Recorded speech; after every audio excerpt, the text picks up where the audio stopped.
course, climate change is still very related to human health, as you know. We just saw some big reminders of this recently in the last few months with the hurricane season, a string of really strong and very damaging storms in the United States and the Caribbean. We had Hurricane Harvey first, then Hurricane Irma, and then Hurricane Maria, very close to each other. And of course, Puerto Rico is, and other places too, are having a lot of damage and still having a lot of trouble and recovering as well. But of course, it's not just extreme storms, although extreme storms from climate change, there are. One is increased sea levels, so we have higher storm surges, more flooding.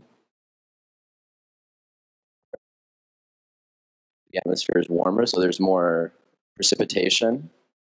And when the surface of the ocean is warmer, then hurricanes are often stronger as well. And so for these basic reasons, we expect some of these hurricanes, going forward into the future. But of course, that's not the only impact as well. There are diseases that are carried by mosquitoes, for example.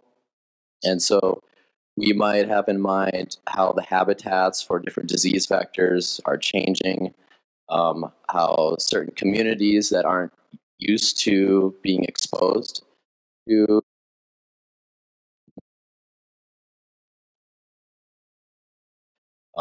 and how people traveling around might also be carrying and transmitting diseases as well. So a few years ago, I was working in the Philippines and I contracted dengue and chikungunya at the same time. It was really bad luck. How many people in here have either contracted one of these viruses or know somebody else who has? You have a friend or patient, or know that these diseases, even if they're not fatal, they can have a big impact on people's lives. And so this is a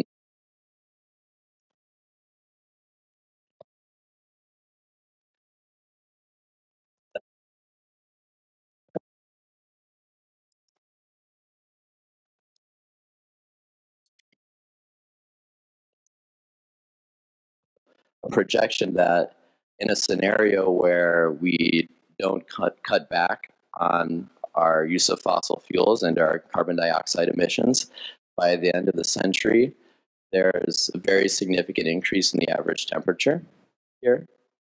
In some parts of South America, up to 6 degrees Celsius on average. Celsius. And so that's a very significant increase. And that can have a lot of impacts on people who are working, especially people who are working in a conditioned room today, but we don't live in that environment all of the time. And a lot of people hardly ever have that environment to live in. This extreme heat also has a lot of impacts on agriculture.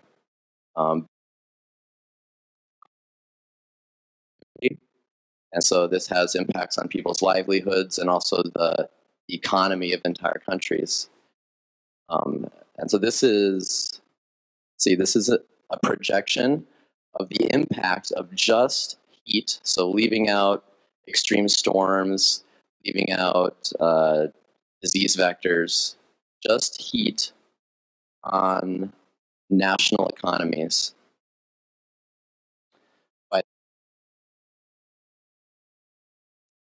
Areas are countries where the national economy is expected to be hurt very much by extreme heat. And you see most of that is in the tropics. And the less by increases in temperature. So as is obvious from this image, the countries that contributed the least to climate change are being hurt by it the most. The countries that contributed the most to climate change, at least in this impact, are being hurt by it the least. So this is very inequitable. It's very unfair. And this is something else to think about, that this will impact countries' economies for a very long time. So it's very important, both in terms of human health, in terms of national economy, livelihoods, and fairness as well. And of course, we all know that anything that impacts economics will impact human health. People living in poverty have different health outcomes, for example. So these are just some of the impacts of climate change that impact human health. And so we see that today we're experiencing them, and they're going to get worse. And so we might ask ourselves, how did we get here? How did we get to this point in history where we know about these impacts, they're getting worse, but we don't really seem to be doing much about the problem, or at least we're not acting on it fast enough to address it. And so I just want to talk a little bit about the history of the issue, when we became aware of it, when scientists became aware of it, when we have tried to take action about it, and of course there have been very sophisticated political campaigns of denial and obstruction to prevent policy action on this problem. I'll talk a little bit about that too. So the history of the awareness might go back farther than what you might expect. I mean, personally, I didn't even know that climate change was a field of science until I was like 24 years old or something like that, which is longer ago than it looks. But it was until very recently. But actually, scientists have known about this issue for a very long time. This is just one example. It's a very early example. This is a British engineer named Guy Callender. And in 1938, he published a paper where he asked himself, he said, well, I know that carbon dioxide is a greenhouse gas because scientists knew that since the 1800s. But he thought, well, now that we're burning more coal and more oil, how sensitive is the Earth to increases in carbon dioxide? And he tried to answer that question. And this graph is essentially his answer, and what it shows is that his estimate was that if we doubled the amount of carbon dioxide in the atmosphere, we would warm the Earth by about 1 or 2 degrees Celsius. And this is a little bit lower than what we think today, but it's surprisingly close to what we think today for how long ago this was. And it's, even at this time, the basic physics behind the greenhouse effect and carbon dioxide was at least theoretically fairly well known. Now, for the next few decades, not much happened until around 1960, and this is when scientists first started to measure the concentration of carbon dioxide in the atmosphere in sort of a year-on-year way, so they could see if it was changing over time. And they took a lot of these measurements in Antarctica at the South Pole, where there's not any seasons really. Well, there's dark and light, but there's not the normal seasons with vegetation growing and dying. And so what you get is very stable levels of carbon dioxide. And so if they change just a little bit, then you can see that at the South Pole. And that's what they found. So here we see from about 1957 to around 1960. And the amount of carbon dioxide in the atmosphere is increasing, well, slowly, but is definitely increasing. And because carbon dioxide was already known to be a greenhouse gas, scientists thought immediately, oh, well, this is interesting, but it's potentially a problem as well, because it could lead to climate changes. The president of the United States at the time, in the 1960s, at this point, Lyndon Johnson, even mentioned this effect to Congress in a speech. He said, "This generation of people has altered the composition of the atmosphere on a global scale through radioactive materials because of nuclear weapons testing and a steady increase in carbon dioxide from the burning of fossil fuels." So even at this point, this is the middle of the 1960s, we know that burning fossil fuels is releasing CO2. It's accumulating in the atmosphere, and scientists are worried, okay, maybe this is going to cause some climate changes in the future. Through the 1970s, there was a lot more scientific work done on climate change. Many of the early computer models that we use today in a more sophisticated form were developed around this time. So we see essentially a series of reports, major reports about climate change that are commissioned by the US government or the National Academy of Sciences and things like this. And they all basically came to the same conclusion, which was that although there is some uncertainty around how fast climate would change or what exactly the impacts would be or what parts of the world would experience more climate change or less, the basic physics, the basic science was fairly well agreed upon. That, of course, if you put CO2 in the atmosphere, it's going to cause the Earth to warm up. Now, there's another historical question, which is starting to become very interesting to people, and that is, what did different petroleum companies know about climate change even back at this point as well? Did they know about it? Did they study it? Were they worried about it? Now, this has become sort of a legal issue in the United States because some oil companies in the United States are now under investigation for maybe knowing about the problem and then not doing anything about it and then misleading the public about it. And if they did that, then that's illegal and they can get in very big trouble. This is what got a lot of cigarette companies in trouble, ultimately in the 1990s. And so something very similar is going on now. So very recently, and this is something that I work on myself in my historical research, is finding documents from the industry to try to determine what they knew about climate change, when they knew it, and how they responded to that knowledge. And this is a very interesting, this is sort of the earliest example that I know of. And you're some of the first people in the world, I think, to know about this particular example because I just found it in an archive like 2 months ago, and like it's never been published or anything. So it's kind of interesting. But in 1959, the main oil trade association lobbying organization, it's called the American Petroleum Institute, had a conference at Columbia University in New York City. And one of the guests was a physicist, Edward Teller, who is mostly famous for developing nuclear weapons at the time. But in his speech to the leaders of the oil industry, he warned them about the potential problem of climate change.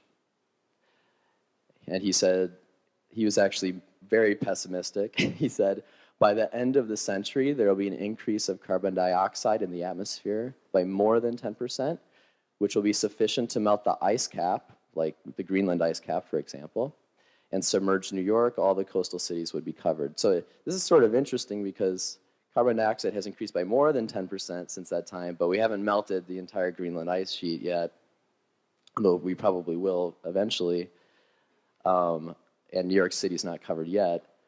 But this illustrates that even at this time, the catastrophic potential, the really disastrous potential of the climate change problem was on the minds of scientists, and they were telling the petroleum industry about it. In the 1960s, after that, the petroleum industry started to study climate change on its own. It began to commission reports from scientists about climate change so that the industry itself knew about the problem and could assess the problem itself. So here's just an example. This is from 1968. And this is an example of what it says. It says, significant temperature changes are almost certain to occur by the year 2000. These could bring about climatic changes. There seems to be no doubt that the potential damage to our environment could be severe. The pollutants we generally ignore because they have little local effect, carbon dioxide and submicron particles like PM 2.5, things like that you might have heard of, sulfate aerosols. They may be the cause of serious worldwide environmental changes. Past and present studies of CO2 are detailed. What is lacking, however, is work towards systems in which CO2 emissions would be brought under control. So this is from 1968. There's very little uncertainty about the basic reality of climate change at this point, although there's uncertainty about a lot of the details. And this is a private report to the industry. So this is what the industry received privately, distributed to companies, different oil companies in the United States, but didn't publish publicly. A little bit later even, the US oil industry as a whole created a task force to study the climate change problem. As far as we know, this task force existed from about 1979 to 1983, so it's kind of short-lived. And we have some of the minutes of their meetings, some of their notes. So we have some idea about what they're talking about what they knew. And this is just an example. So this is a meeting that took place in New York City in the airport, LaGuardia Airport, in 1980. Different representatives of different oil companies are there, from Exxon, from Texaco, from Standard Oil of Ohio. It's Ohio. And their guest is this person. Who's their guest? It's a consultant who's an expert on climate change. And so we have a copy of his presentation, and so we know what he told them. And this is his basic conclusion that he's telling the industry in 1980, that by 2005 we'll have about 1 degree rise in temperature. By the 2030s we'll have about 2.5 degree rise. This could have major economic consequences, he says. And by the 2060s, there could be a 5 degree rise with globally catastrophic effects. So this is probably before most people in the country or in the world were sort of even aware of the issue of climate change, or it's kind of amazing to think about. But already scientists in the industry were talking about these potentially huge problems, and they were discussing the potential need to move away from fossil fuels at that time, because it takes a very long time, of course, to change the entire energy system. Most people think it takes around 50 years or more or less to do something like that. So there's a couple of interesting points about the history of climate change. The history is much longer, and I'm sorry if these translations are not very good. I don't know. I just used Google Translate, so like last night. But the history is longer than most people realize. And of kind of special interest is that the petroleum industry, they were aware of the issue by the end of the 1950s. They were studying it by the end of the 1970s, and they were warned about the dangers as well very early on. And so at that point, the world actually started to take action. This is sort of the moment that most historians sort of point to as when society started to pay attention to the climate change issue. This was when a scientist from NASA, Jim Hansen, testified to the Senate, and he basically said, we think, at least he thought, that climate change was happening then, that they had enough observations, and then that they could say, that this was no longer theory, but this was a reality. And so he says it's time to stop waffling so much or being equivocal and say the evidence is pretty strong that the greenhouse effect is here. And this made a huge impact in the media. Here's an example. This is a copy of the New York Times right afterwards. It says, global warming has begun. Sharp cut and burning of fossil fuels urge to battle the shift in climate. And maybe it's amazing to us today, but actually the world took pretty fast action, at least at first. So that year in 1988, the Intergovernmental Panel on Climate Change was formed, which is this international body of scientists that periodically reports on the state of climate change science. They put out their first report in 1990, 2 years later, and they said, there's a lot of uncertainty about some things, but we are certain of the following. Carbon dioxide will enhance the greenhouse effect, resulting on average in additional warming of the Earth's surface. And of course, that was known for a very long time already, as we saw, even decades beforehand. But this is sort of the most basic thing a person can say about climate change. And they estimated how much warming there would be if we didn't cut back on the use of fossil fuels and replace them with something else. So here's the business as usual scenario. And there's a sort of estimate of around 2 to 6 degrees Celsius rise by the end of the century. In 1992, there was the Earth Summit in Rio de Janeiro, where a very, very major international treaty was written. This is the United Nations Framework Convention on Climate Change. So this is actually a legally binding international treaty. And so it remains actually the only treaty, climate treaty, that the United States at least has ever entered into. And it still is technically a part of it. And the goal of the treaty is to achieve stabilization of greenhouse gas concentrations at a level that would prevent dangerous anthropogenic interference with the climate system. And this is kind of the key phrase here. This phrase, dangerous anthropogenic interference, is what all of the United Nations negotiations and meetings around climate change, technically that's what they're trying to accomplish, is to avoid that from happening. Now, of course, that's sort of undefined. What is dangerous? At what level does something become dangerous? We've already seen that we're probably experiencing dangerous impacts of climate change right now already. And so it might be kind of interesting as these get worse that countries like the United States have signed on to this. Elsewhere in the legal document, it says the developed countries shall adopt national policies and take corresponding measures on the mitigation of climate change.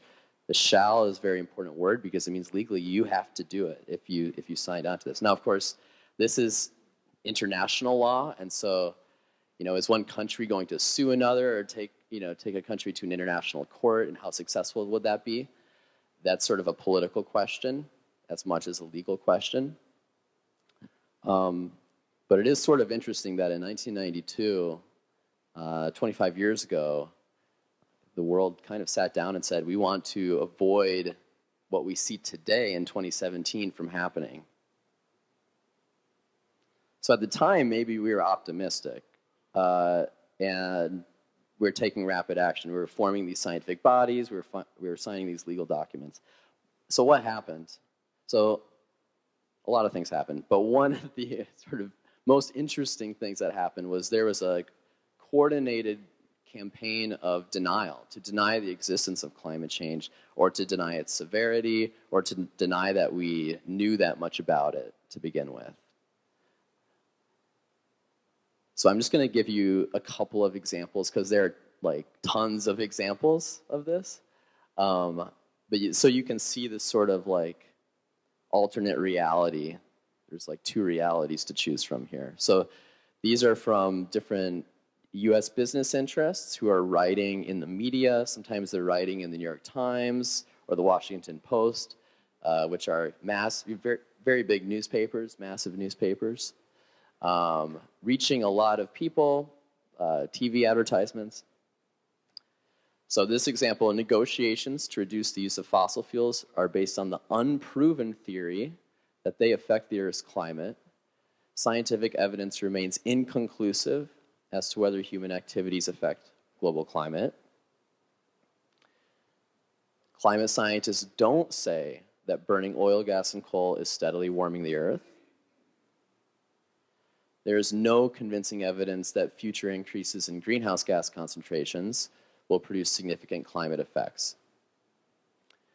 These are all around 1997 when the world was trying to get the Kyoto Treaty, the Kyoto Protocol, off the ground. So there was a lot of lobbying against that in the United States by different groups. So this is what the public is mostly hearing when they open up the newspaper.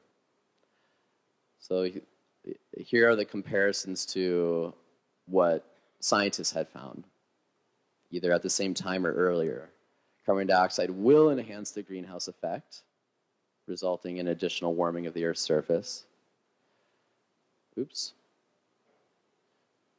Balance of evidence suggests a discernible human influence on global climate. That's from the second IPCC report. And this one is really interesting. It says, scientific basis for the greenhouse effect and potential impact of human emissions of greenhouse gases like CO2 on climate is well established and cannot be denied. This is actually from the industry's own scientists writing in a memo to the industry representatives.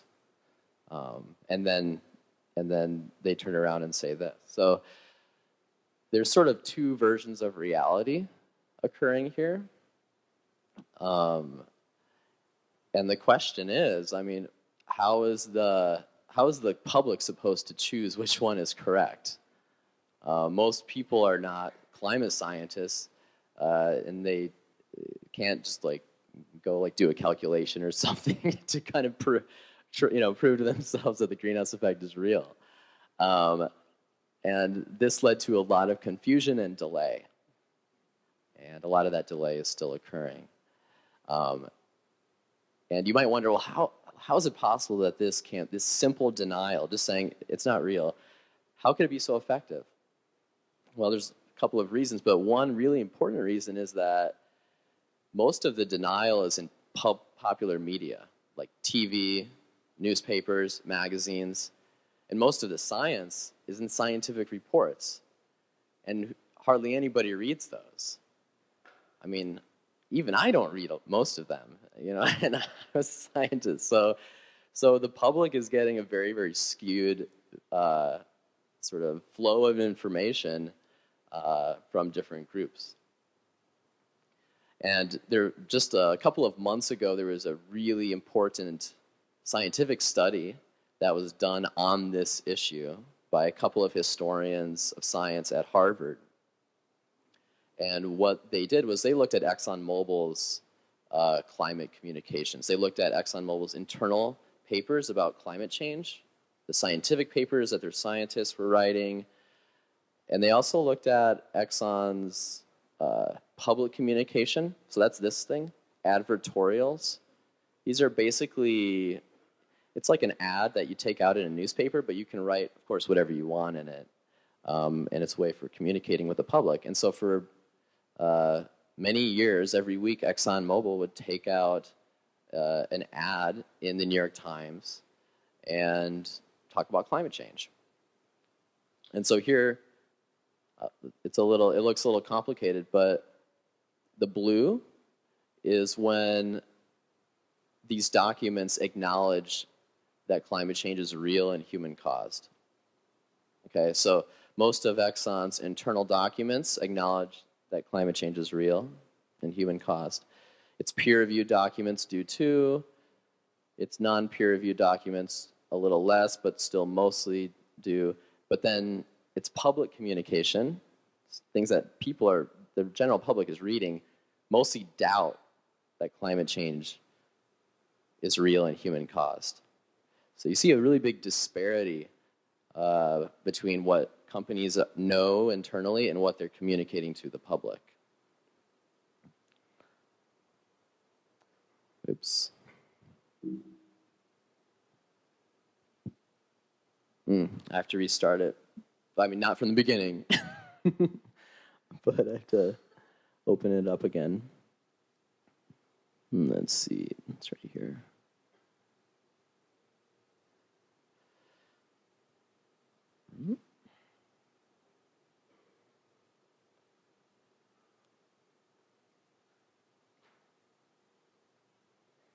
Okay. Let's see. Sorry about that. Okay, so now we're on sort of the last phase of the history, because today it's actually kind of unusual to hear someone just deny the existence of climate change. You don't see it that much. In the 1990s, it happened all of the time, but today you don't really see it that much. But something else has happened. It's not so much denial, it's more saying, okay, yes, it's real, but then blocking any effort to do anything about it. So this is a obstruction or blocking sort of phase of history. And it generally works like this, at least in the United States. This is sort of the pattern of obstruction that we see. So usually, not always, but usually it starts with commercial interests, with business interests that don't want strong climate policy because they'll lose money. It's not really complicated. Now, these businesses need some credibility if they're going to communicate with the public.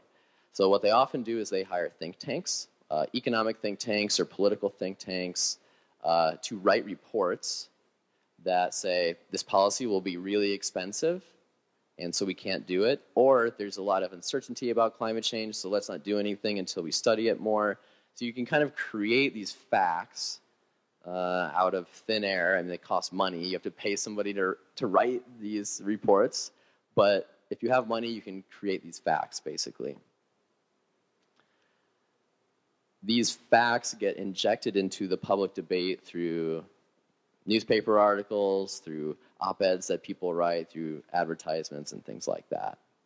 Also, just by communicating with Congress and giving them an alternate view of reality, saying, no, actually, we're not certain about climate change, for example. There's also direct advertising to the public through TV ads and things like that.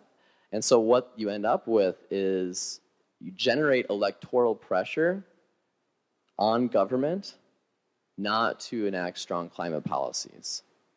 So, for example, there have been some Republican Congress people in the United States who say, we do need to have strong climate policies. And unfortunately, they often don't get reelected. So there is real electoral pressure on these politicians.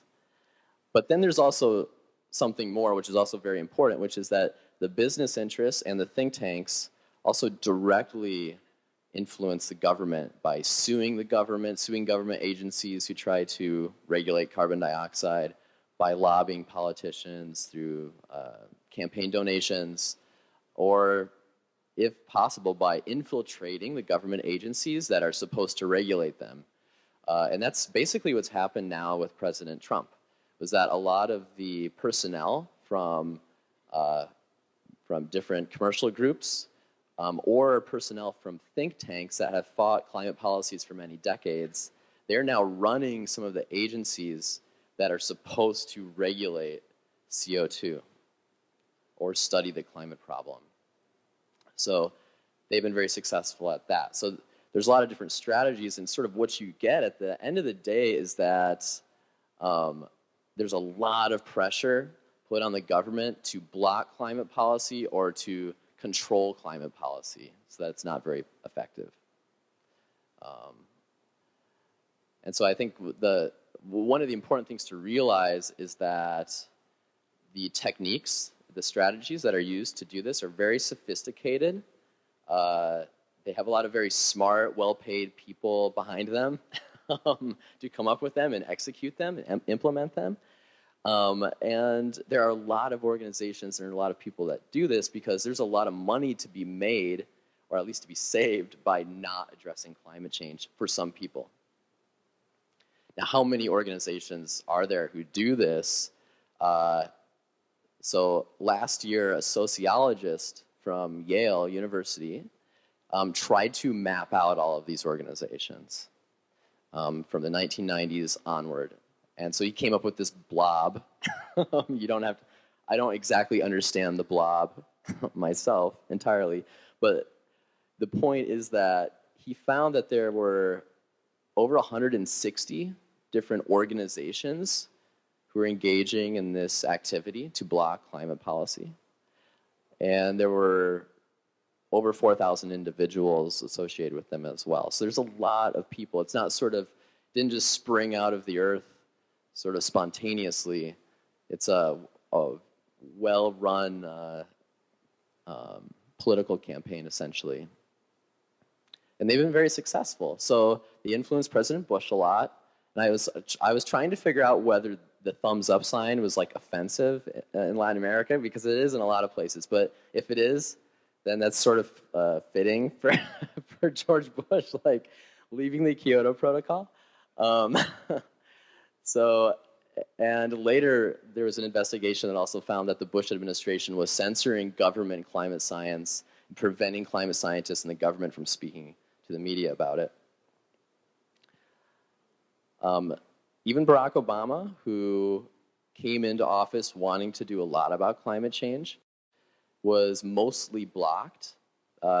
He couldn't get any climate policy pushed through the Congress.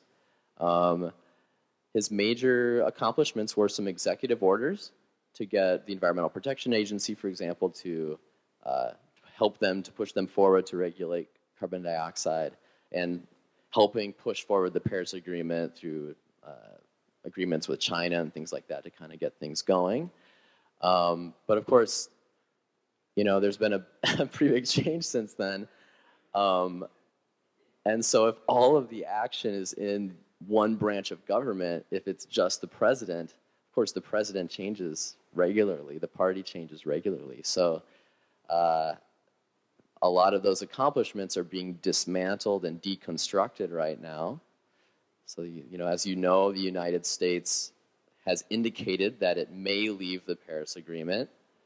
I think I saw yesterday that Syria has now signed on to the agreement, which makes the United States the only country in the world that hasn't, except maybe North Korea or something, which is sort of amazing, really incredible to think about. And then the U.S.'s domestic policies through the Environmental Protection Agency, those are basically being in the process of dismantled, or at least blocked from doing anything by the Trump administration.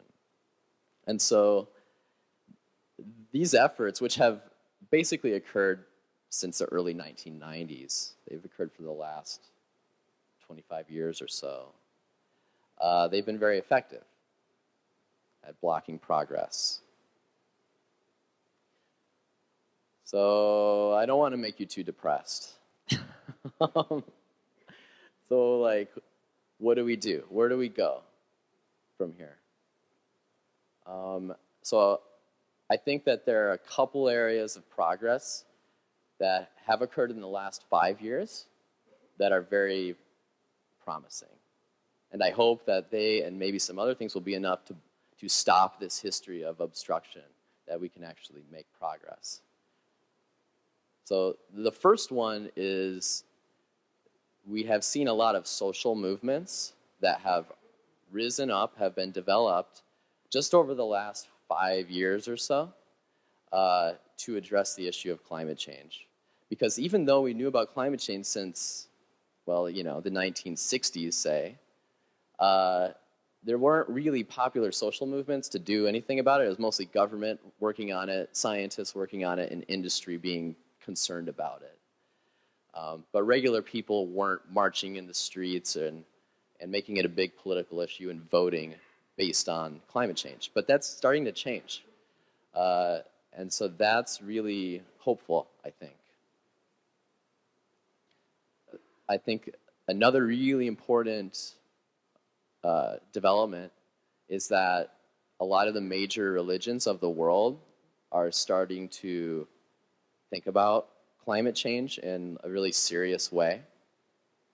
You know, of course, this is also sort of a spiritual issue, because if we think that our lives mean something more than just living and dying, if we want to leave something behind or do something meaningful, then we're starting to realize that we have to think about and address this issue of climate change too, because it's going to affect the world for a very long time. And so here's just one example. I know other religious leaders are also engaging with the climate issue, but I highly recommend reading Pope Francis's encyclical on climate.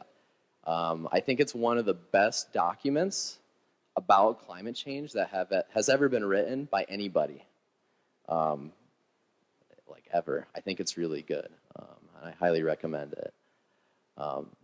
We also see that the courts are starting to wake up about climate change too, because of course climate change hurts people, and it does it in a lot of unjust ways. And so that's supposed to be what the courts are made to address. And so they're starting to take action too. So this is just an example. I mentioned it earlier, that some of the most powerful lawyers in the United States, the attorneys general, are investigating different oil companies in this case for maybe deceiving the public, for misleading the public about this issue. And so I think that's important because, one, if it is found that they did, then that history becomes much clearer for people. Like if we see that, oh my gosh, the people who are telling me that this wasn't a problem knew about this decades ago, then it becomes really clear that this really is a problem. And I think it also could help to change the politics a little bit and weaken some of the commercial interests that are fighting really hard to prevent climate policies from being enacted. And then the fourth thing is technology. We've seen very, very big changes in clean energy technology in the last decade. This is just one example, photovoltaics or solar power. Here, this is the price of solar since the 1970s. So it's a while ago, but you can see it's declined, and it's getting very low now. It's continuing to decline, and this is the growth of solar power globally. And so over the last decade or so, solar has had a growth rate of like 30 to 40% compounded annually. That's really fast for any industry to grow that fast. That means that the size of the industry doubles every 2 or 3 years. And so the longer this happens, the longer we have this rapid growth, the cheaper and cheaper it gets as well, because it's a mass-produced commodity. It's like computer chips and stuff like that. So I think that's really, really promising. And so even if the politics remains difficult, I think the politics will always remain sort of difficult. Hopefully it'll get a little better. But the economics will also improve, hopefully. So finally, the last thing is, what can we do? What can we do, us who are in this room today? And I think there are many things we can do, but I just wanted to point out just 2 things. So first is professionally. So as medical professionals, I think you have a huge opportunity to communicate to government and the public about the health impacts of climate change. The more that people understand this, the more that people will want to do something about it too. I think just a couple of weeks ago, there was a really big review article in The Lancet, and it's all about the health impacts of climate change. And so that might be something that some people are interested in. And then the other thing is, I think politically, it is important to exert pressure politically as well. Now, everybody kind of feels differently about this, especially professionals. It can feel, some professionals don't want to become politically active for some reasons. But the thing is, if we don't exert political pressure, then we probably won't achieve the policies that we need to address the issue in time. So just one suggestion is to join or support organizations that are fighting for clean energy development, because the development of clean energy is probably the single most important thing for addressing climate change. And so I'll leave you with that. This issue will affect the world for probably hundreds of years, because CO2 stays in the atmosphere for a very long time, or at least a fraction of it does. But we sort of have an opportunity here. I mean, we're kind of lucky when you think about it that we live right now, because we are living in a time when we can actually do something about it. If we think ahead 30 years, we won't be able to go back in time and do something about it today. So it's like a lot of things in life, you can't go back and change things. So let's do something about it. And so thank you very much for coming, and I hope it was interesting, and I hope you learned about the history a little bit, and or maybe renewed with some motivation to address the issue. So thank you, and if there's time for any questions, I'd be happy to take some.